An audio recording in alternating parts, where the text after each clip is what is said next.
It's a great day, sports world. What's up to all the sports lovers, haters, addicts, and fanatics out there? This is Larry Patterson coming to you for GT365. That's Game Time 365 Sports, live here on the GTSN. It's the Game Time Sports Network. And today, we're getting ready to wrap up the last two in the NFC West. This one right here is the San Francisco 49ers. They started out 4-6 last year. They ended 6-10. A lot of injuries on both sides of the ball. This team was fresh off of a Super Bowl berth.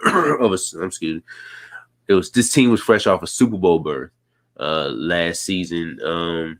One throwaway, one Jimmy Garoppolo throwaway from winning that. Got injured. Like, they just got a lot of guys injured. So this did not go out the way that they wanted to. And hopefully this year will be better. And I think this year will definitely be better. I think that they're gonna not surprise a lot of people, but with their offensive schemes, I think Kyle Shanahan is gonna draw some pretty good shit up, man, and get this team back to where they were. Key departures for this team. Let's go there first. Nick Mullins, quarterback. CJ Beathard's another one. I say key because they did start a couple games, even though they were backups. Jerick McKinnon, Tevin Coleman, Kendrick Bourne, Dante Pettis. I think he was he got traded like midseason last year though. Kerry Hyder's another one who had 8.5 sacks last year. Akella Witherspoon, who signed with Seattle, but then he got traded somewhere else. Can't even think of it right now. Richard Sherman also, who probably will get a job later on this year, and Solomon Thomas also left. Key additions for the squad: Alex Mack, who came over from Atlanta, Arden Key, a depth player from over at the Raiders, Maurice Hurst also over from the Raiders, Tavon Wilson, who played with the Colts last year, safety, Devontae Harris, who played with Denver and Baltimore last year, a depth cornerback, Trent Sherfield, who came over from Atlanta. Josh Norman was a late free agent signing, I want to say last week. And Samson Abukum, who came over from the Rams. And I think that's going to be one of my underrated I told a friend of mine who's a San Francisco 49er fan, he was going to be a very underrated signing right there. I think he's going to be doing pretty good for this squad this year. So let's get into the offense of this team. This team was ranked 12th. Despite of everything, this team was still ranked 12th in pass offense. Over 4,033 yards accumulated. In the run, they were ranked 15th, 1889 accumulated in the run game. On third downs, this team was ranked 24th. On fourth downs, this team was ranked 28th. And in the red zone, this team was ranked 8th. So with a lot of talent over on that side of the ball, we're going to start with the starter, man, Jimmy Garoppolo. I didn't even realize at first that he had been over there for 5 years. This is going on his 5th year. So that's it just seemed like yesterday that the trade was made. Like, I mean, I knew the trade had been happening, but like that, 5 years, it just went by that fast. In 2017, he played 6 games. He started 5. He was 120 for 178, throwing for 1,560 yards, 7 touchdowns, 5 interceptions, completed 67% of his passes.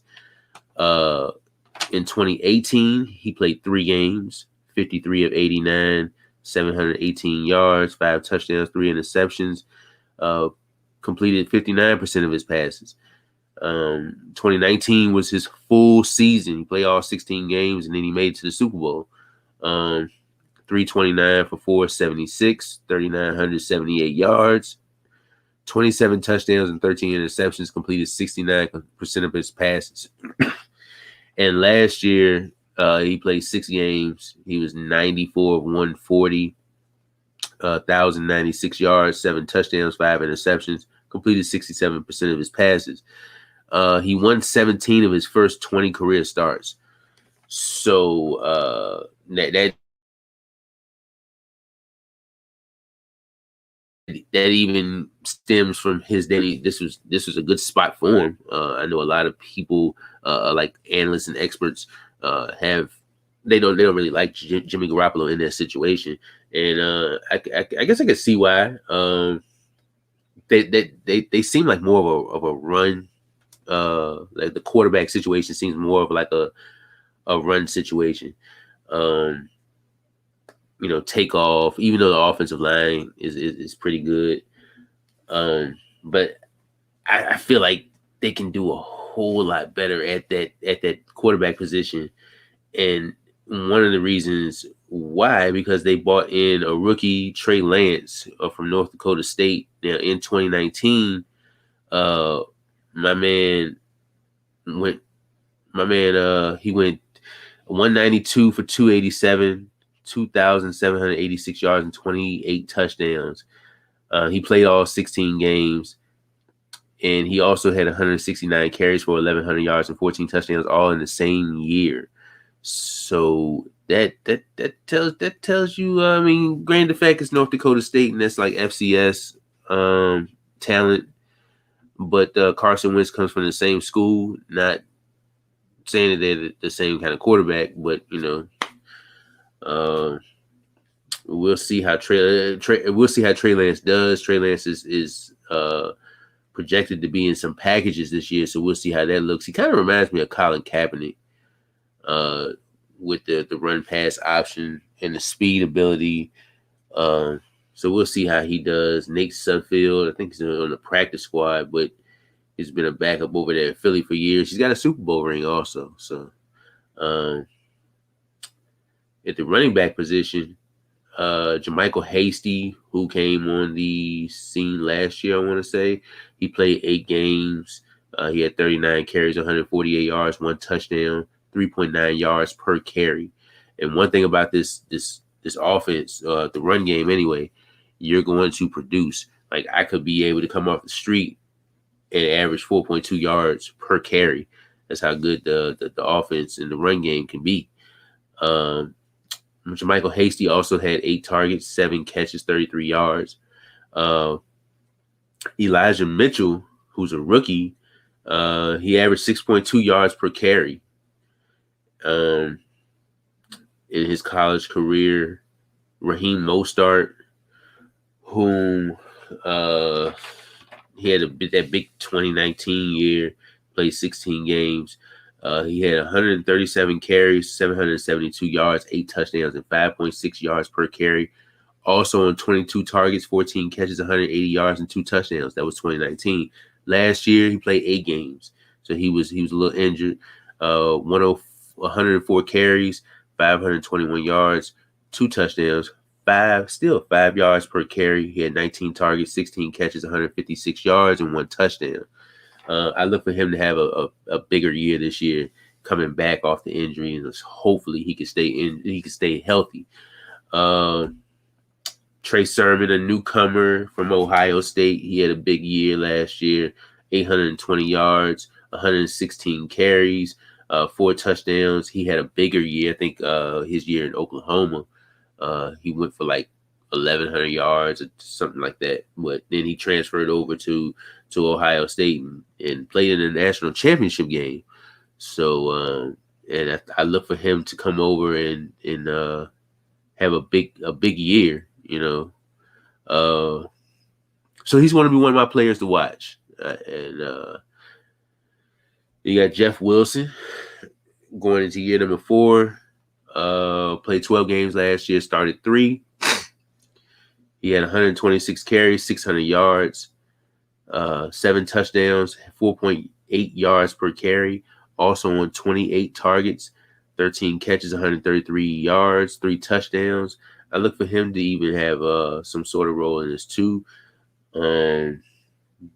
Kyle Juszczyk going into year number 9. He was on 29 targets, 19 catches, 202 yards, 4 touchdowns, not so much in the run game with 17 carries and 64 yards. He had 2 touchdowns. One of the best fullbacks in the game, and carrying carrying the ball or being on the ball is not one of his best. It's one of his best things, but he doesn't get a lot of opportunities of it. But his off ball stuff, like the blocking, that's what really gets him right there and puts him at amongst the top at one of the more one of the position that doesn't get a lot of love. Um, so we'll see how Mr. Juszczyk does this year.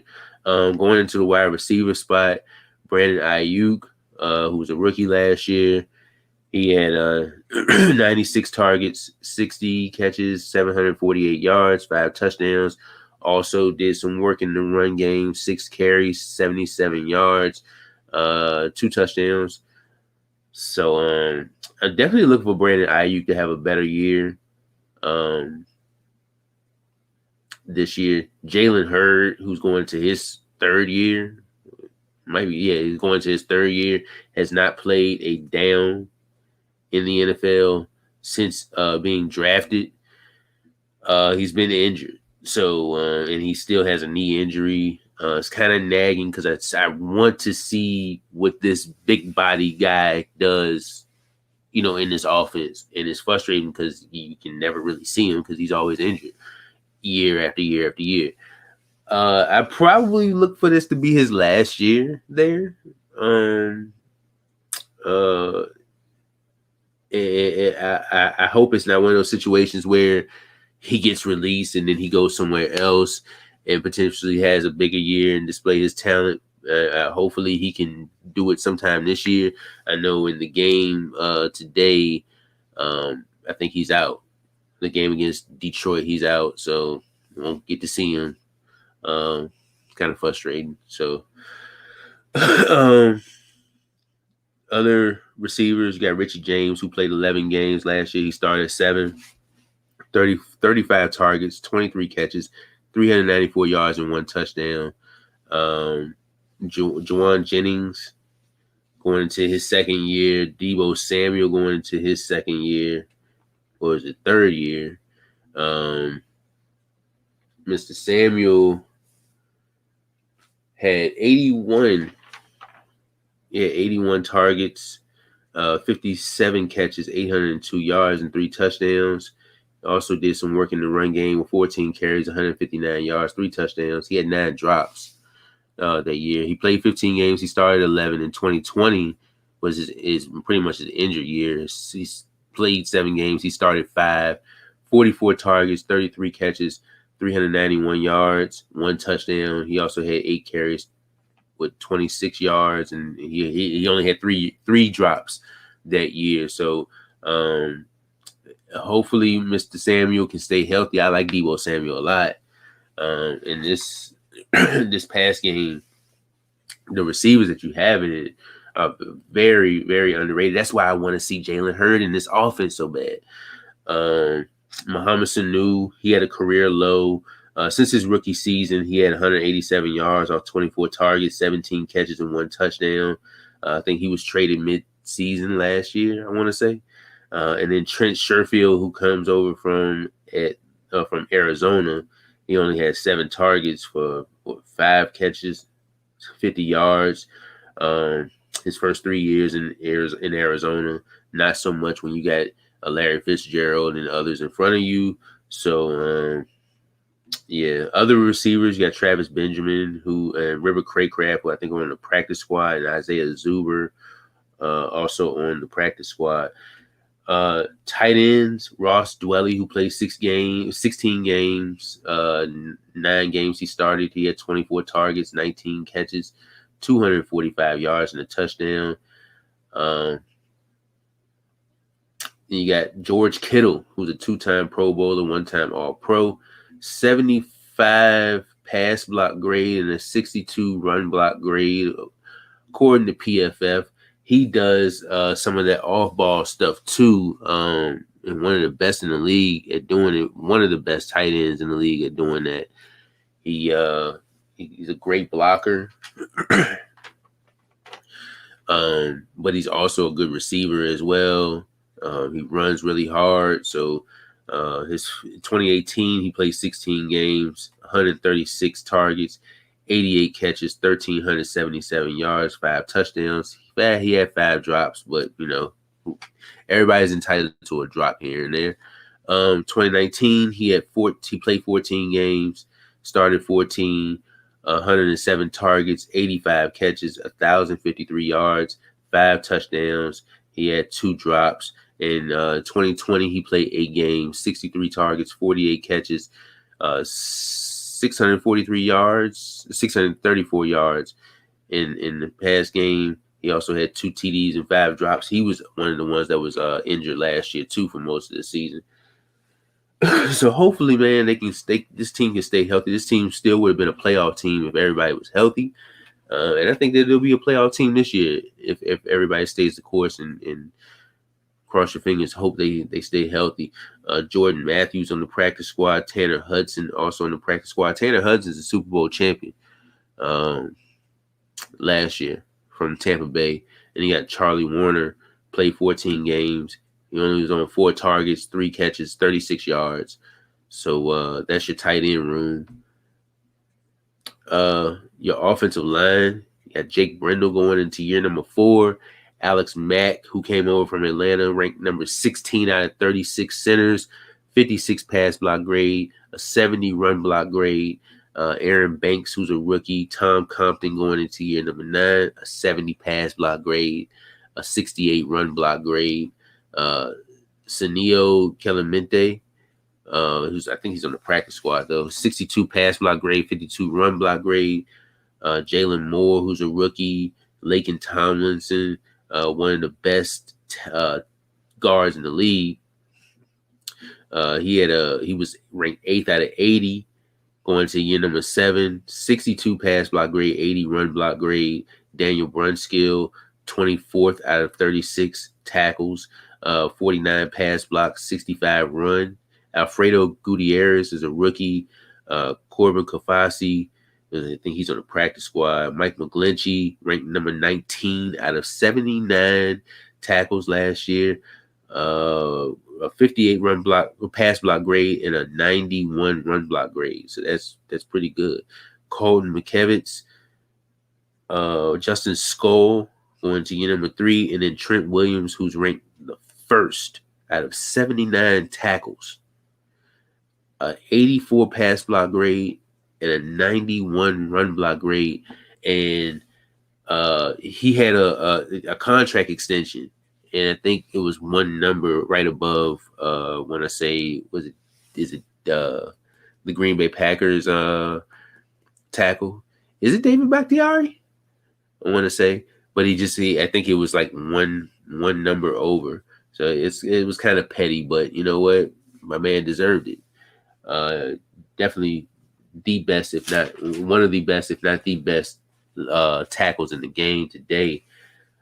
He was one of those players that was re-signed. San Francisco didn't really do as far as signing a bunch of high-profile free agents. They didn't do that, but they did sign a bunch of their guys back. It was K'Wan Williams, Jason Verrett, Kyle Juszczyk, and Trent Williams were some of those guys. So just because you don't get a bunch of free agents, when you grab those guys that's within your system, ask Tampa Bay.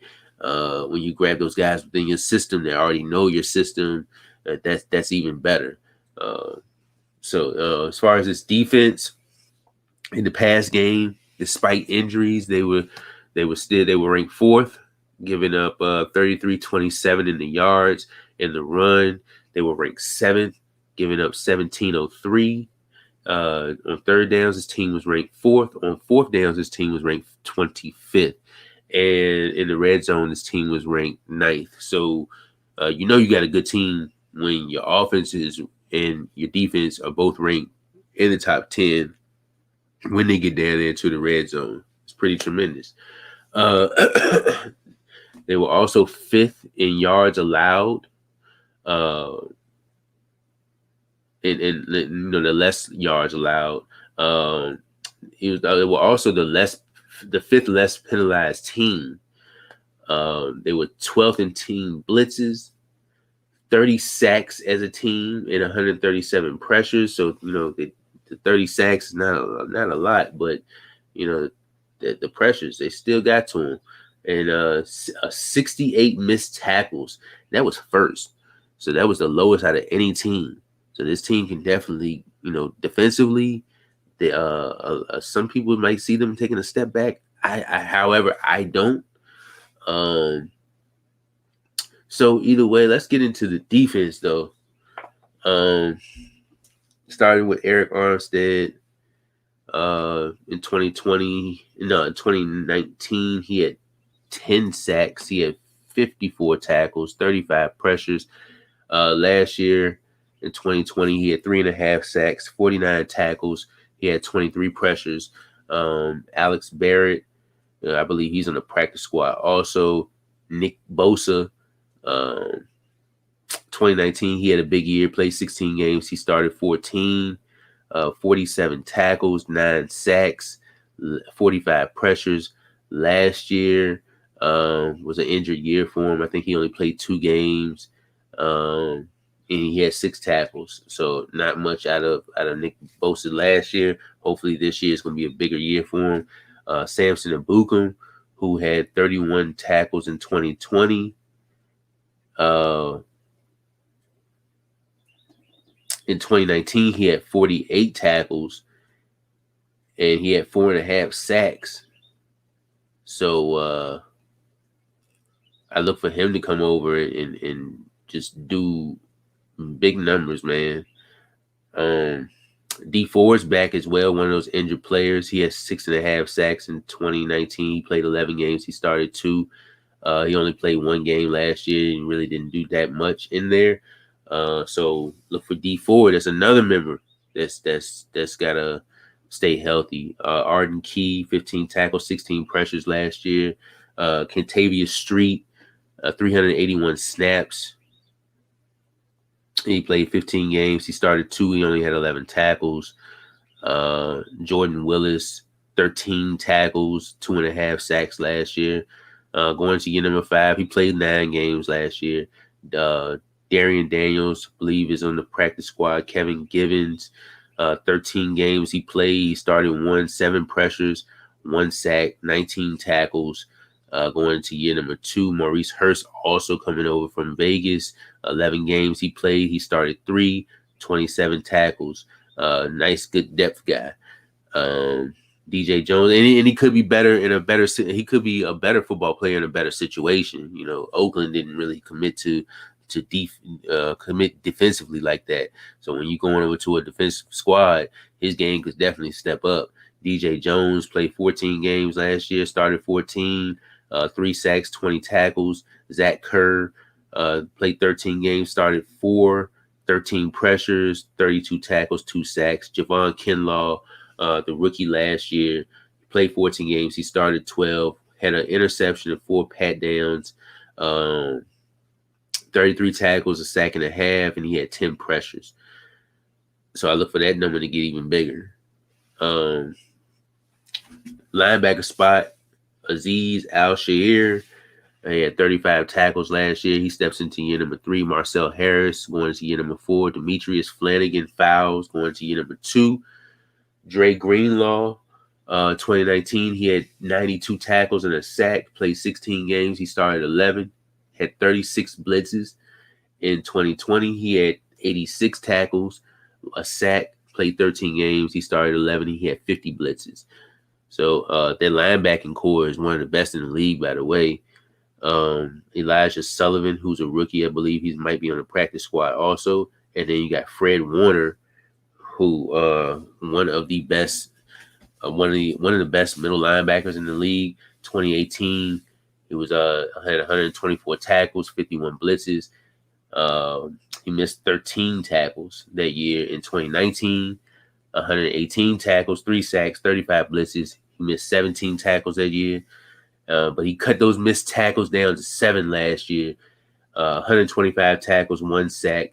He had 16 pressures and 76 blitzes. So look for Fred Warner. Also look for that number. Look for that name, Fred Warner. uh, along with those Bobby Wagners and Demario Davises and all those other middle linebackers. As far as your cornerback group, Josh Norman, who just came over, he played 9 games. He started 3. He had 24 tackles last year. And maybe Josh can go back to that Carolina cornerback when he was with Carolina. Not the Buffalo cornerback, but that Carolina cornerback that year, he was a force. Devontae Harris, who comes over from Baltimore, going into year number 5. Nice, good depth piece.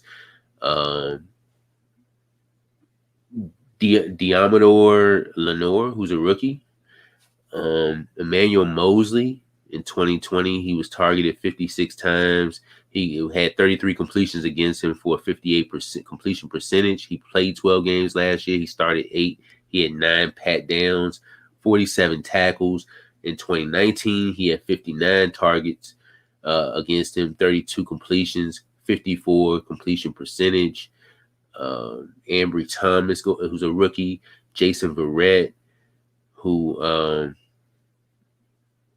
had a 75, who was targeted 75 times, completed against 50 times for 66.7%. The thing with Jason Verrett, he was one of my favorite corners coming out of TCU in 2014 when he got drafted by the Chargers. Me being a Bronco fan, I didn't like that because, he went to the Chargers. But his career's been kind of just injury prone. 2014, he played 6 games. He started 4. In 2015, he played 14 games, started 13. 2016, played 4, started 4. 2017, only 1 game. He started that game. In 2018, no games. 2019, 1 game. And in 2020, which was his best since the 2015 season, there he's been to the Pro Bowl a couple times. So, well, at least once. So I think that was the 2015 season. So when he's in, he is productive, and I love me some Jason Verrett. I love my corners. Jason Verrett's one of them. He had 60 tackles last year, so had some good coverage also. So hopefully, cross your fingers, and let's hope that Jason Verrett can stay healthy this year, as well as the whole team. Also, Jimmy Ward, who had a career high 73 tackles. D. Virgin, I think, is on the practice squad also. And K'Wan Williams, who had 2 sacks, 26 blitzes last year. He steps into year number 7. He played 8 games. He started 4 last year. At your safety spot, you got Tavon Wilson, who comes over from the Colts. He played 15 games. He started 2. 2010, Jaquiski Tart played 7 games. He started 7 games, 30 tackles. He steps into year number 7. Tavarius Moore, who had 52 tackles last year. He played 16 games. He started 8. Jared Maiden, who might be a practice squad player. And then one of my players I'm watching this year, Talanoa Hufanga, who's a rookie out of USC. And I watched some film on him at USC, and this kid can fly, bro. He's all over the field. I even watched him a little bit in preseason, and just seeing how he just gets after the tackle, sideline to sideline. The way he covers, he's going to be a big force, and I can't wait to see him. I cannot. So draft picks for this team, they had 7. And I know I just said some of them, but I'm just gonna go over the order. Trey Lance drafted in round 1 out of North Dakota State, quarterback. Round 2, they drafted Aaron Banks, a guard out of Notre Dame. Round 3, Trey Sermon, running back out of Ohio State. Also in round 3, Ambry Thomas, a cornerback out of Michigan. Round 5, Jalen Moore, offensive guard out of Western Michigan. Talanoa Hufanga, safety out of USC, and Elijah Mitchell, a running back out of Louisiana, drafted in round 6. So the first 5 games for this team.